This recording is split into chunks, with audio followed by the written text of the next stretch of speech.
Bom, pessoal, vamos continuar então o nosso curso, de acordo com o cronograma que eu tinha apresentado para vocês.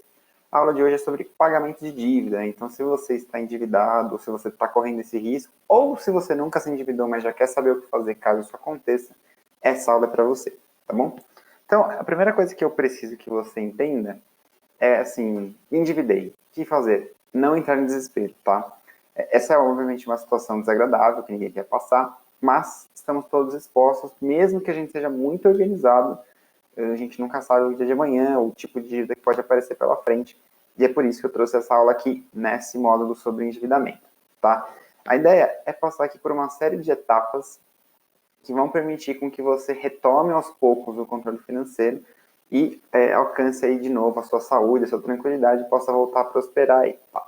Alguns pontos são importantes. Primeiro, não é fácil pagar uma dívida porque ela significa um acúmulo de despesa, né? O ideal é justamente o contrário, que você acumule capital aí ao longo do tempo para que você pague eventualmente esse valor a mais. Só que nem sempre isso é possível. A gente perde emprego, a gente tem uma despesa não esperada, tipo um hospital, essas coisas todas, tá?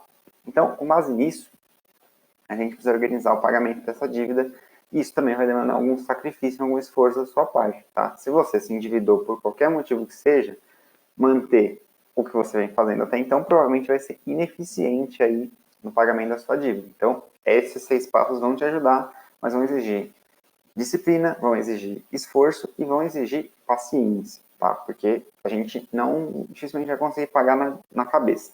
Mas esses são os 6 passos, né? O levantamento financeiro, depois a gente vai partir para a análise dos gastos, a prioridade da dívida, o uso da reserva de emergência, se aplicável, o controle financeiro emergencial, que é uma retomada de aulas anteriores aplicada ao contexto que você está hoje, e a renegociação dessa dívida para que ela seja paga, tá? Eu vou passar por cada um deles lentamente, explicando o processo. Eu vou de novo fazer aquele reforço. Os números aqui são fictícios, não importa se você acha eles altos, baixos, são reais e irreais. O importante é entender o raciocínio e o contexto, tá? Então, eu sei que esse é um anúncio um pouco chato, mas é sempre importante fazer porque são pessoas de diferentes níveis e classes sociais que podem estar fazendo esse curso e eu gostaria que todas tivessem aí o acesso ao conhecimento financeiro. Beleza? Então, vamos começar pelo levantamento financeiro, que é basicamente entender a sua estrutura. Então, a gente já fez isso em outras aulas, eu não quero me alongar nessa parte, mas é você entender quais são suas fontes de receitas, quais são os tipos e as fontes de despesas, né? Então, onde você está gastando o seu dinheiro, mas a gente tem que acrescentar aqui também a reserva financeira, que você já tem acumulada, e as dívidas. Então, eu trouxe aqui um exemplo, que a gente vai considerar uma receita média de R$ 4.500 mês, pode ser salário, pode ser via freelas, enfim, essa é uma receita média, que tem como despesas fixas e semifixas o valor de R$ 3.000, e a gente tem ainda despesas variáveis de 1.400, além de uma reserva de emergência que vinha sendo construída, né? Essa pessoa ainda não tinha uma reserva de emergência tão grande, pode ver que o que ela tinha guardado é menos do que o salário mensal, né? Que é uma reserva de emergência arriscada, na minha opinião, mas que, considerando que boa parte da população brasileira nem reserva de emergência tem, já é alguma coisa, e vocês vão ver como é importante ter qualquer coisa que seja guardada nesse tipo de situação, tá? Eu trouxe também aqui as despesas que levam a esses números que eu coloquei aqui de fixas e semifixas, né? As da esquerda são elas de 3.000 e as da direita são as variáveis aí que totalizam o valor de 1.400, tá? Então, se a gente juntar... eu esqueci de falar das dívidas, né? Eu trouxe nesse cenário também uma dívida total de R$ 8.100, das quais 2.000 são de energia, 1.000 são de água, 3.000 devendo por cartão de crédito, 1.500 de um empréstimo e a escolinha de futebol do seu filho, que você nem paga mais, mas ficou pendente aí, sei lá, 2 ou 3 mensalidades, R$ 600. Isso totaliza 8.100, tá? Então, agora sim, qual que é o nosso cenário para essa aula, né? A gente tem um salário de R$ 4.500, a gente tem gastos mensais de R$ 4.400, isso significa que a gente tem uma sobra no mês de só R$ 100, que é muito baixa, é muito arriscada, e a gente acumulou essas dívidas aí de R$ 8.100. Como vocês podem ver, o valor das dívidas representa quase 2 meses de salário, e os nossos gastos quase que empatam com o nosso salário. Resumo da ópera, do jeito que está, essa dívida parece impagável, embora o valor seja baixo, né, em relação ao que você pode eventualmente ter aí, então eu não quero menosprezar a sua dívida e nem dizer que isso só vai conseguir com valores muito baixos, né. Toda dívida é pagável, o importante é você arrumar um mecanismo para chegar nessa solução, né? E sair do buraco, que certamente está te atrapalhando muito aí em termos de qualidade de vida e sono, enfim, essas coisas de estresse. Apesar da nossa dívida ser 2 meses de salário, eu vou mostrar para você que é possível estruturar, sim, esse pagamento com base em cenário fictício. Talvez não seja tão simples na sua realidade, mas é possível se você for aos pouquinhos aí abrindo esse tipo de opção, tá? Então, a primeira coisa que a gente tem que fazer é rever esses gastos. Aí você talvez esteja me perguntando, mas Stefano, eu tenho que pagar essa dívida, eu não tenho que ficar revendo gastos. Sim, você precisa rever gastos, porque existem sempre oportunidades de redução de gastos. E cada real que você economizar vai te ajudar a pagar essa dívida, e é por isso que a gente tem que fazer essa etapa antes de negociar qualquer coisa, tá? Então a gente vai ter que olhar primeiro para as despesas fixas e depois para as variáveis, né? Então, eu trouxe aqui as nossas despesas fixas. Elas são, de um modo geral, menos negociáveis, né?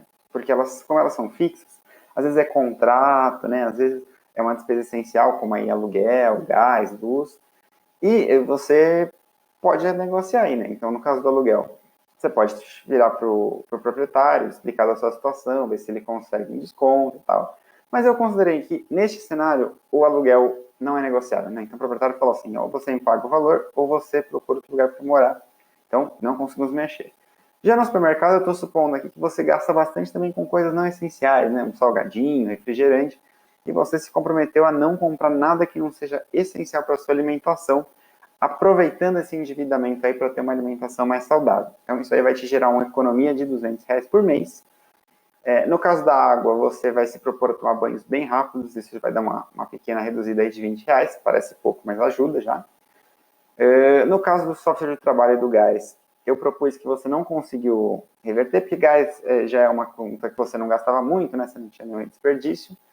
Embora, dependendo da sua moradia, né? Se o seu chuveiro é a gás, isso talvez pudesse, nos banhos mais curtos, ajudar.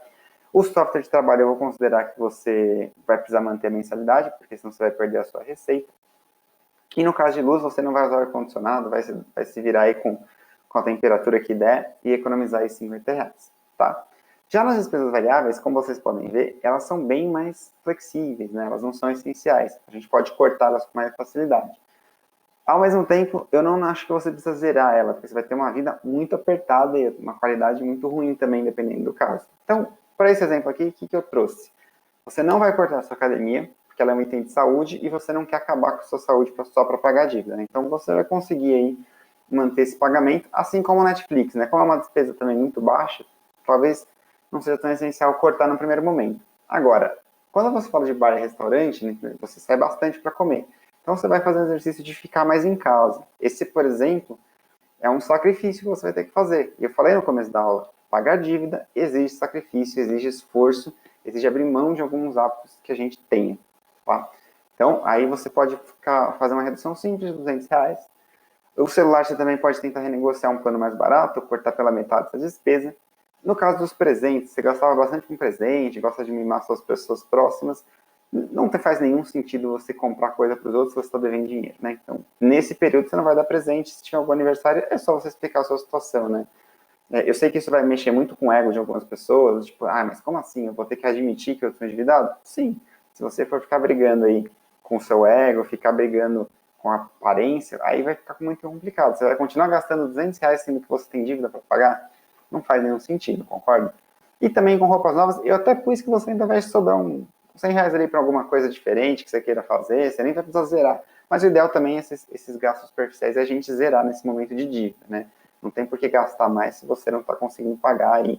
Então, nesse exemplo, se a gente for juntar aí, a gente teria uma economia de R$ 1.070 em relação ao que a gente tinha. Então, as despesas atualizadas caíram lá dos R$ 4.400 para R$ 3.330, ok? Agora, a gente pode olhar para as nossas dívidas. Não se preocupe com esse número aqui, a gente vai retomar ele lá na frente para você entender como que você pode pagar a sua dívida, ok? Então, a prioridade da dívida é para a gente pensar em qual que a gente vai pagar primeiro, porque às vezes você pode ter mais de uma dívida. As prioridades devem ser sempre, sem exceção, nesta ordem, tá? Primeiro ponto, necessidades básicas. Necessidades básicas, elas têm que ser pagas com urgência. tá? Então, assim, nem sempre elas vão ter as maiores taxas de juros, e isso faz com que as pessoas menosprezem essa importância. Mas são contas de luz, de água, de coisas muito importantes para o nosso dia a dia. E se você tiver o corte desse serviço, vai ser muito complicado, né? Vai ser uma coisa muito ruim. Você vai precisar pedir para o seu vizinho para tomar um banho, você não vai ter luz em casa. Assim, é desagradável, você perde muita qualidade de vida. Então, essas contas não podem ser atrasadas, elas têm que ser prioridade número 1. Tá. Em segundo lugar, eu coloquei aqueles bens alienáveis, né? Que você está parcelando um carro, está parcelando uma casa, está parcelando um apartamento.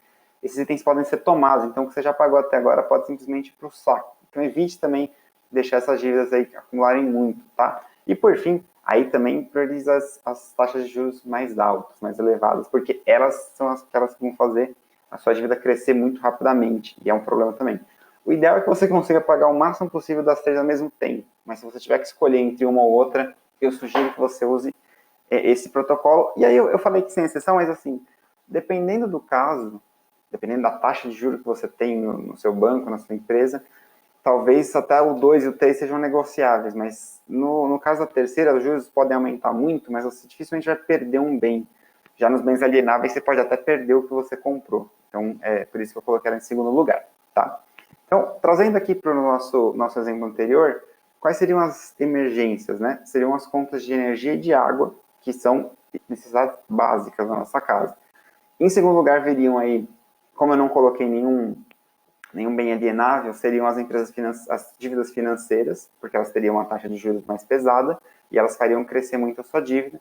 E aí, em último lugar, a escolinha do seu filho, porque, por mais que você tenha que honrar e você esteja com esse valor em atraso, dificilmente esse serviço vai ter uma alta taxa de juros e, dependendo do nível, né, da empresa, talvez você tenha até aí, condições assim do cara só querer receber e nem cobrar juros, sabe? Pelo menos paga o que você está me devendo e já tá bom, sabe? Então, essa a última das prioridades. A gente tem que pagar, porque isso é dívida, isso está no teu nome, mas ela não é tão importante quanto as outras 4. Beleza? Então, o próximo passo, veja que eu estou fazendo várias explicações de exercício aqui antes da gente cogitar uma parcela. A gente precisa entender muito bem a nossa situação para não errar no parcelamento, tá? Dessa dívida. Então, aí a gente vai olhar para a reserva de emergência. A gente já falou sobre isso em outras aulas. Se você não sabe o que é essa reserva financeira, volta aí no curso que tem aula explicando direitinho como montar, onde deixar esse dinheiro e tudo mais. Tá? Ela serve exatamente para emergências, para momentos de dívidas. Tá? E ela vai permitir que você quite mais rapidamente essa dívida e evite a aplicação de juros. Como eu falei lá no começo, a gente tem uma reserva de emergência de 3,5, que parecia pouco, mas olha que importante ela é. Nesse mês que você se endividou e perdeu o controle da vida, ela já deixa você quitar de cara, assim, na cabeça, as duas dívidas mais importantes, que são as necessidades básicas, energia e água. Você vai pegar esses R$3.500, você vai pagar na hora. E os 500 que sobrarem, também você vai pegar e vai já começar a pagar a sua próxima prioridade, que seria de cartão de crédito. Tá reduzindo um pouco essa dívida. Porque, não faz sentido você ficar segurando esse dinheiro se você está endividado, tá? Quita o mais rápido possível para não deixar os juros aí comerem. A gente vai ver lá na frente que essas taxas de juros podem complicar muito a sua vida, ok? Então, a gente agora tem um cenário de um salário de R$4.500, as nossas despesas ajustadas são de 3.330. Isso significa que por mês a gente tem uma sobra aí de 1.170, que pode ser um valor que a gente vai destinar aí para o pagamento das nossas dívidas. E a nossa dívida atualizada, ela já baixou de 8.100 para R$4.600. Então, é um belo incremento aí para a gente poder não ter uma dívida tão alta, né? A gente caiu quase pela metade já. Ok? Agora a gente vai olhar para o controle financeiro, né? A gente já falou também em aulas anteriores da aplicação de regra 50-35-15, que é 50% do seu salário no máximo para as despesas fixas, 35% no máximo para as despesas variáveis e 15% aí como uma recomendação de uma parte para você manter aí numa reserva de emergência e poupar para fazer exatamente o que a gente acabou de fazer, né? Que tá dívidas emergenciais aí. No caso do endividamento, eu sugiro que você faça uma mudança, né? Em vez de você ficar poupando dinheiro e investindo, que não faz sentido algum se você tem valor em dívida, você vai aplicar o restante do valor para a dívida. E nós vamos sempre dividir as despesas variáveis. Então, a minha ideia é que você mantenha os seus 50% de despesas fixas, porque elas nem sempre são negociáveis, mas reduza para 20% as despesas variáveis e aí você tem quase um terço do seu salário para começar a pagar essa dívida. É uma proporção interessante aí, mas como eu falei, vai existir sacrifício, porque você não vai zerar os gastos pessoais, você não vai ter que deixar de ir ao shopping, mas você vai reduzir bastante e tentar gastar o mínimo possível com essas coisas superficiais, tá? Uma outra opção também é você dividir aí, deixar 10% para as despesas variáveis e 10% já começar a poupar aí para ir refazendo a sua reserva de emergência. Eu gosto mais do cenário A, porque você foca em resolver o problema da dívida, matar de vez, e depois você volta ao normal com o 50-35-15, tá? Mas o objetivo aqui dessa etapa vai ser só estruturar e ver o que é viável na sua vida ou não. Então, só para lembrar, a teoria seria o 50-35-15, e nós passaríamos agora para esse cenário de 50-20-30. E a outra diferença é que os 15% iniciais verdes seriam para montar sua reserva financeira, reserva de emergência, para investir, e agora ele vai crescer para 30%, comendo uma parte aí das suas despesas variáveis, e vai ser destinado a pagar dívida, tá? Pegar esse dinheiro e quitar os seus problemas financeiros. Na prática, veja só que interessante, o exercício que eu trouxe aqui para vocês, 67% do valor era correspondente às despesas fixas. Veja só, esse valor de 67% viria mais ou menos até aqui. Então, ele está comendo mais do que devia. Só que as suas despesas variáveis, nesse exercício, se mantinham quase no nível máximo, que é de 35%.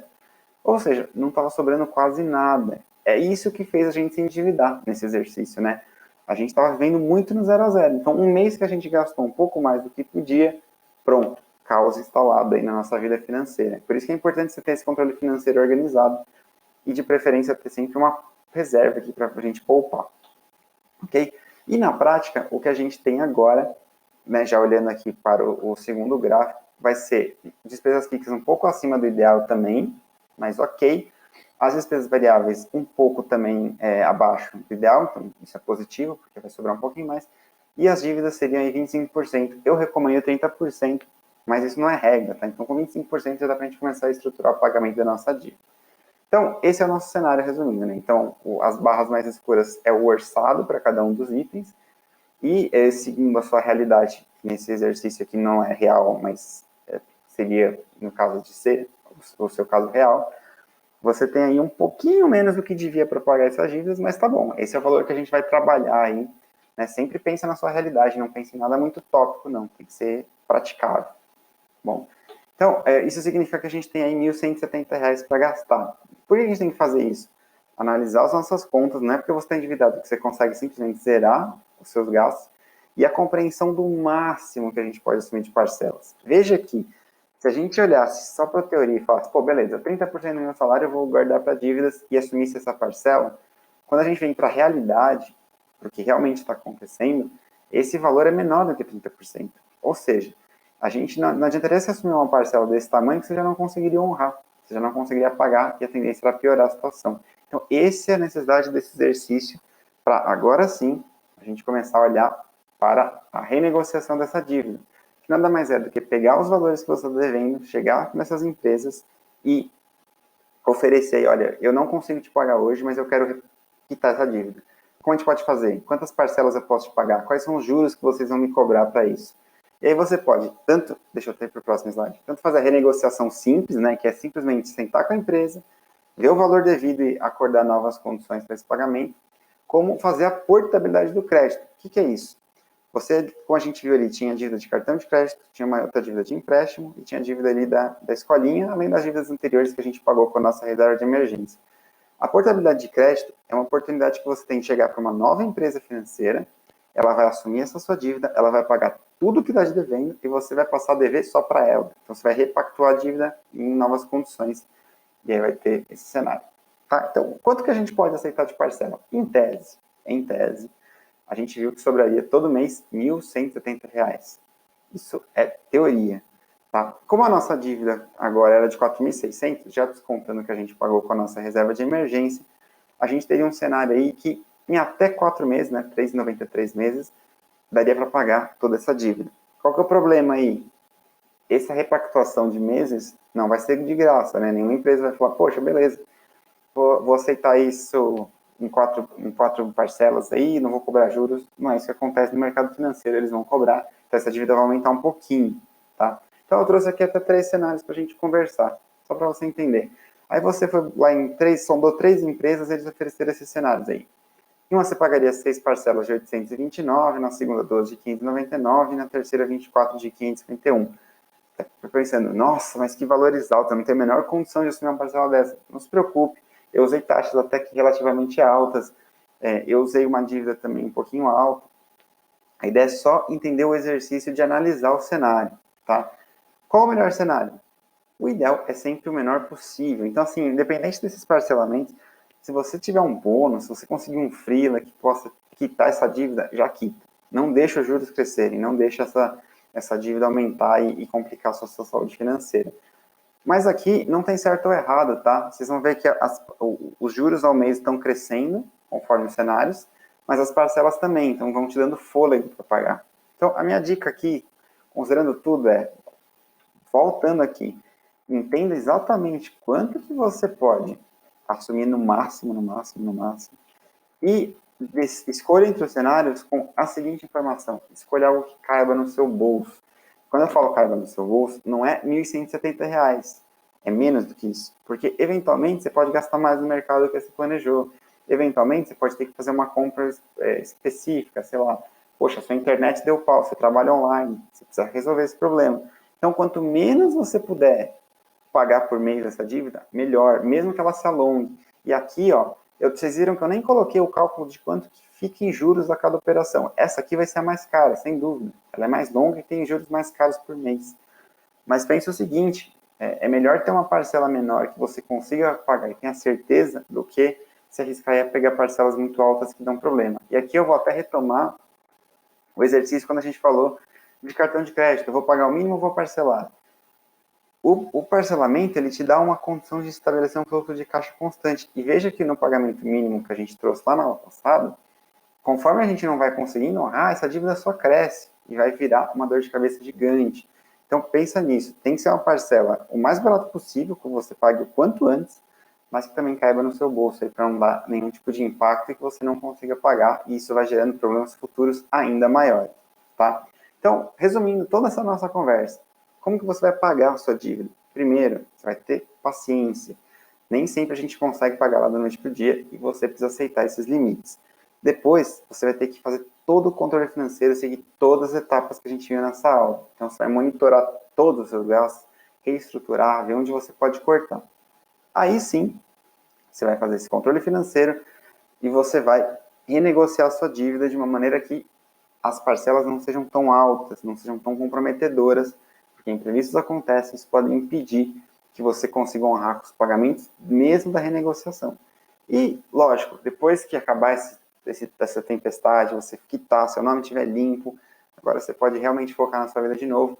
Mantenha esse controle financeiro, né? Mantenha a regra dos 50, 35, 15, e você vai ver que a sua qualidade aí das suas finanças vai melhorar muito, tá? Então, essa foi a aula, espero que ela foi um pouco teórica, talvez um pouco chata de acompanhar, mas eu acho que ela é muito importante, porque eu sei que muita gente no Brasil tem dificuldade aí com dívidas, né, com pagamento das coisas, e eu espero de coração que isso te ajude a dar uma luz, um direcionamento de como você pode começar a repactuar a sua dívida de uma maneira que caiba no seu bolso e que você possa se comprometer com o pagamento, ok? Na próxima aula, só para fechar esse módulo, eu vou trazer algumas dicas de como não se endividar, ou seja, de como você pode simplesmente não precisar nunca das aulas desse módulo, que eu, de coração eu espero que aconteça, mas é sempre bom a gente reforçar alguns tópicos aí do que a gente conversou até aqui, para que a sua saúde financeira seja sempre mais tranquila.